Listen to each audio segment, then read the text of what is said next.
Did you bet Clemson? Oh yeah.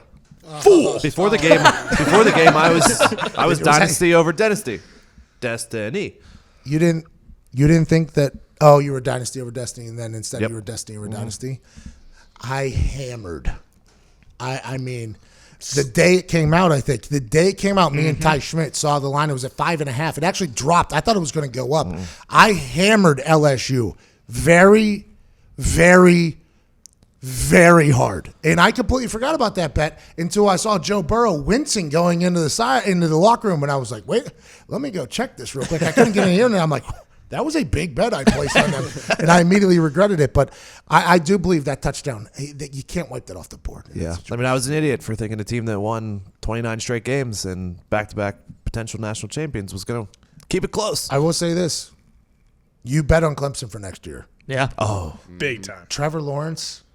That dude is the truth, man. Now, granted, he was trying to fit some balls into some spaces. He was overthrown a little bit. Maybe now, as an NFL quarterback, he might have been squeezing the ball a little bit too tight. I even see it whenever I'm playing catch. You squeeze the ball too tight, you try to overthrow it, it comes out wobbly, and then you're off just a little bit, which you can't be against that LSU defense, especially that Stingley Jr. dude. He is unbelievable. He's going to make all the money in the NFL as an island corner. He was very good.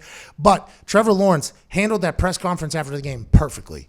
I mean, he was sad for the seniors that were leaving. He was like, we're going to get better off of this. He's just bummed. I mean, everything about Trevor Lawrence just gets better and better and better. And this loss is going to make him better and better and better. And they started off a little slow this past year. I think Trevor was trying to be something he wasn't because of all the hype and because of the national championship, and he found himself. I can't wait for a year of Dabo Swinney and that Clemson strength and conditioning staff telling them that they're not good enough. What's going to happen next year? That Clemson team is going to be a buzzsaw. And the ACC knows it. Every time we talk to an ACC coach this year for those Thursday night games, they said we're all kind of the same. A lot of parity in the ACC, except for Clemson.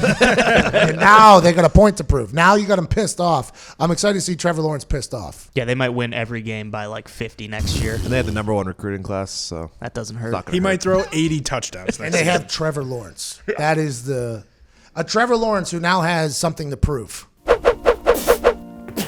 Well, hello there. Utilize the promo code PAYTHEBILLS and get $20 off your first order from SeatGeek. Now, back to the magic. Didn't have anything to prove. Number 1 pick since, a senior year of high school? Yep. National champion, never lost. And I understand that he's a competitive guy and he has stuff to prove. It's like, yeah, but you listen to this stuff like Drew Brees, Aaron Rodgers, you name it. And when you have something to prove, it brings out the best in you. Now Trevor Lawrence has something to prove. And by the way, I don't think he does. He's still the number 1 draft pick, still the most.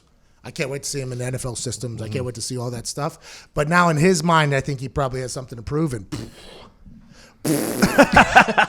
that long-haired, he's a handsome dude. He's going to slaughterhouse next year, I think. Yeah. They're talking about Alabama and all these other teams. It's like, I get it. I understand. The SEC is going to be very good all the time. A pissed-off Trevor Lawrence is going to be a problem. Clemson, Ohio State. By the way, that megacast, super fun way to watch the game. Like, incredibly entertaining. We never really touched on it. It's kind of stressful. There was a lot going on that one.